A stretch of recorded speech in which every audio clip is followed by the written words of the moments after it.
As Jesus is hanging on the cross, one of the statements that he makes from the cross is, Eloi, Eloi, lama sabachthani.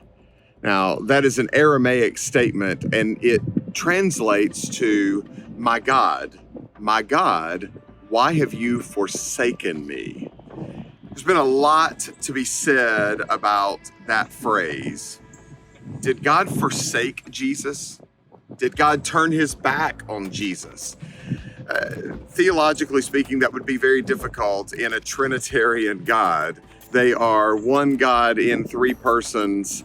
It would be very difficult. However, I do think that there is something to learn from this statement.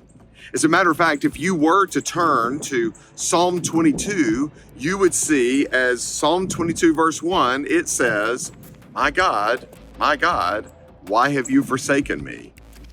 Some scholars believe that Jesus in that moment was reminding the people that were around. Go back and look at Psalm 22. This would have been a psalm that they would have been familiar with. This was the Old Testament that those people read in synagogue, that they celebrated, that they would worship with. Psalm 22, my God, why have you forsaken me?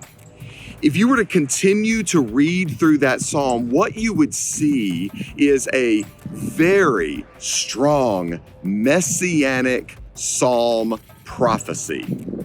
I encourage you to read it. I encourage you to take just a few moments and to read through that and read it through the lens of seeing Jesus. There is so much of Jesus and his crucifixion in Psalm 22. What's the point? The point is that the reason Jesus was forsaken was not because God took him away, God turned away from him. The reason Jesus was forsaken was so that we might remember Psalm 22. Oh, which, by the way, talks about it is finished. It was in Psalm 22 that we can see that the Messiah would give his life as a sacrifice for those that follow him and give their life to him. And that is what Jesus was pointing to from the cross. My God, why have you forsaken me? In other words, hey guys, I'm fulfilling the prophetic psalm that you have read about the Messiah. I am the one you've been looking for. In our lives, we need to put our faith in that Messiah.